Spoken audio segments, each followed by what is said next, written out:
पंढरपूर येथे येणाऱ्या सर्व वारकरी व भाविकांना नम्र विनंती. चंद्रभागा नदीत स्नान करताना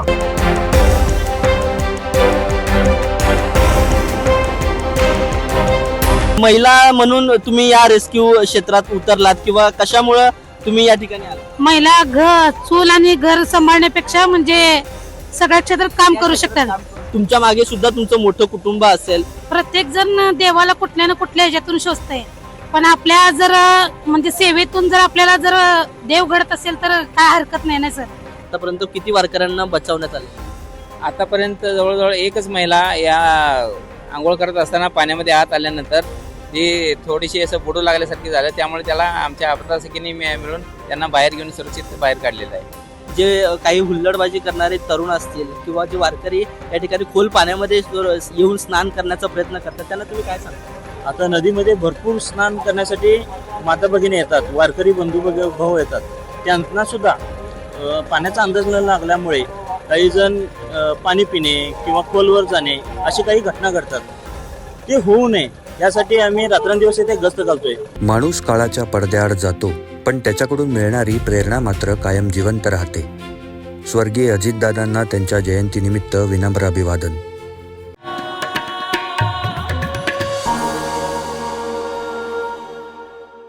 महाराष्ट्राचे कर्तबगार मुख्यमंत्री श्री देवेंद्र फडणवीस साहेबांना वाढदिवसाच्या हार्दिक शुभेच्छा. शुभेच्छुक श्री विक्रम संजय काकडे, आमदार, विधान परिषद महाराष्ट्र. रामकृष्ण हरी मंडळी, चालूया पंढरीची वारी. फिनेलेक्स पाईप्स आणि फिटिंग्स प्रस्तुत बखर लाईव्हच्या पंढरपूरच्या वारीमध्ये आपल्या सर्वांचं स्वागत आहे.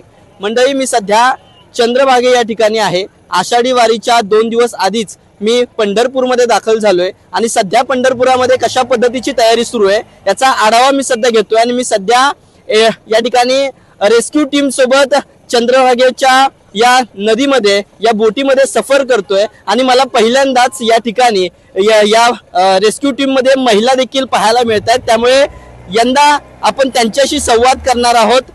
त्यांच्याकडून खरं तर त्यांचा अनुभव आणि या क्षेत्रामध्ये त्या नेमक्या कशा पद्धतीने आल्या हे सगळं आपण त्यांच्याकडनं जाणून घेणार आहोत. मात्र त्याआधी आपण जर पाहिलं तर पूर्ण चंद्रभागेचा जो बाजूचा परिसर आहे त्या ठिकाणी वैष्णवांनी हा जो समुदाय आपल्याला पाहायला मिळतोय तो या ठिकाणी आता सध्या दाखल व्हायला सुरुवात झाली आहे. सगळेजण या ठिकाणी चंद्रभागेमध्ये स्नान करतायत आणि त्यांचाच बचाव करण्यासाठी या ठिकाणी ही रेस्क्यू टीम दाखल झाली.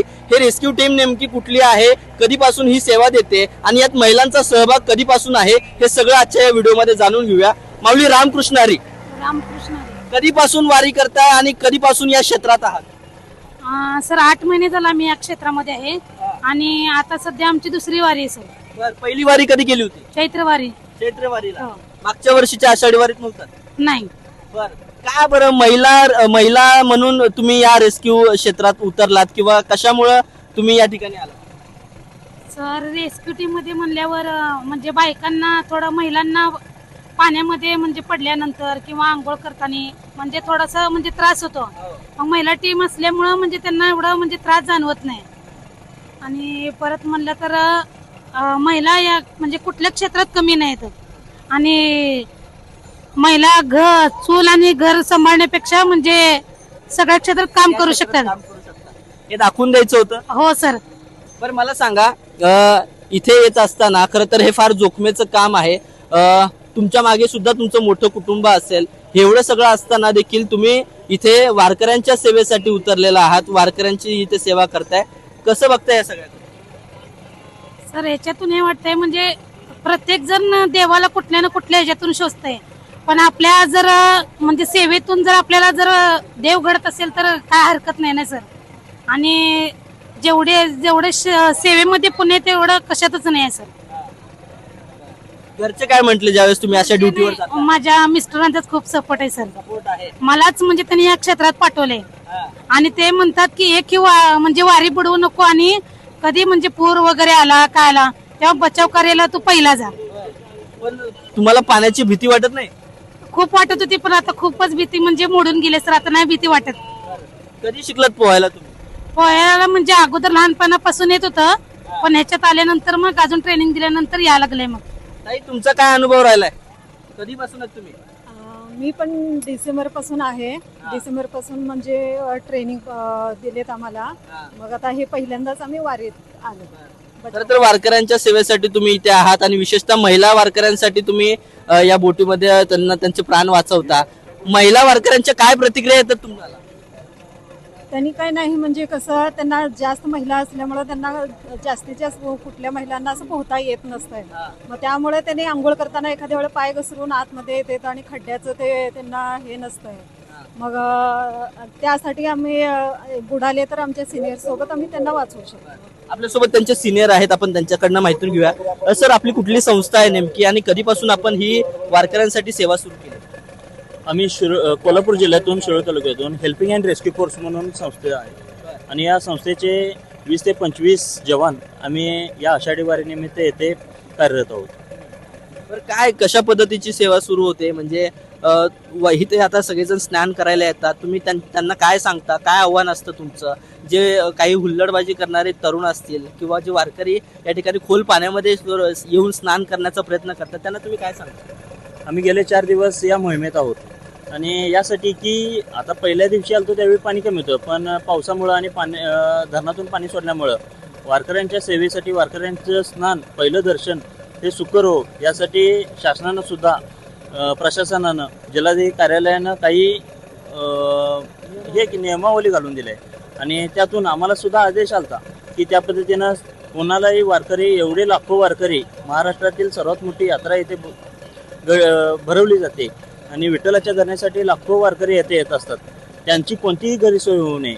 त्याचसोबत जे ते काही ठिकाणी दुर्घटना होतात, आता नदीमध्ये भरपूर स्नान करण्यासाठी माता भगिनी येतात, वारकरी बंधू भाऊ येतात, त्यांना सुद्धा पाण्याचा अंदाज न लागल्यामुळे काही जण पाणी पिणे किंवा खोलवर जाणे अशी काही घटना घडतात.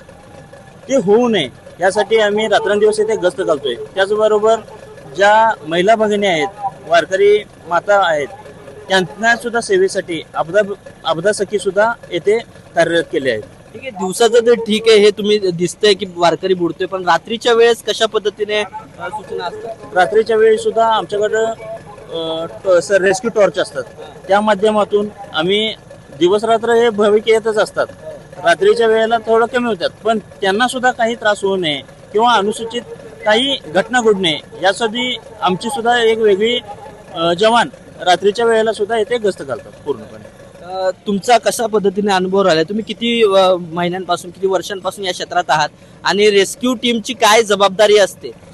2019 पासून ही संस्था कार्यरत आहे, पण संस्थेतील काही जवान हे 2005 पासून पूर्ण ट्रेनिंग घेतलेले आहेत.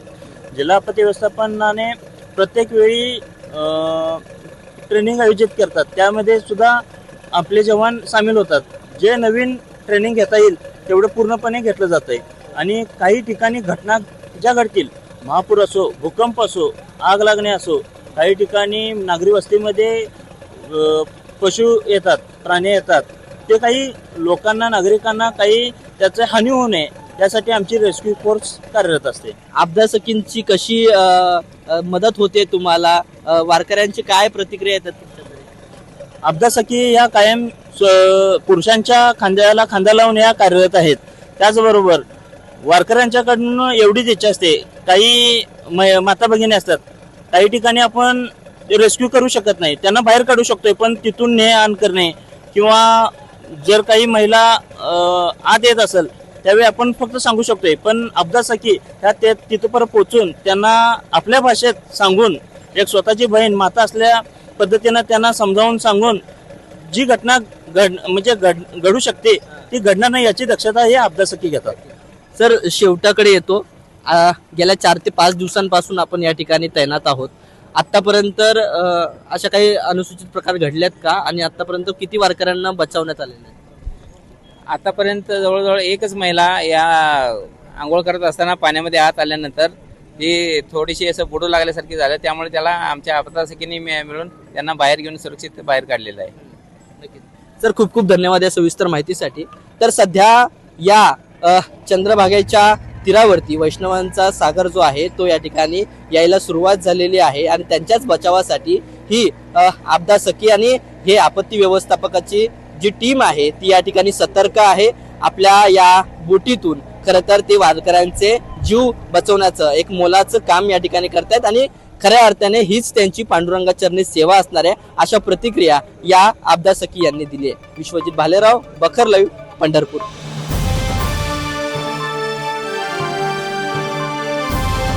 समाजकारण, प्रशासन आणि राजकारणातल्या अचूक विश्लेषणासाठी बखर लाईव्हच्या सोशल मीडिया प्लॅटफॉर्म्सना लाईक, फॉलो आणि सबस्क्राईब करा.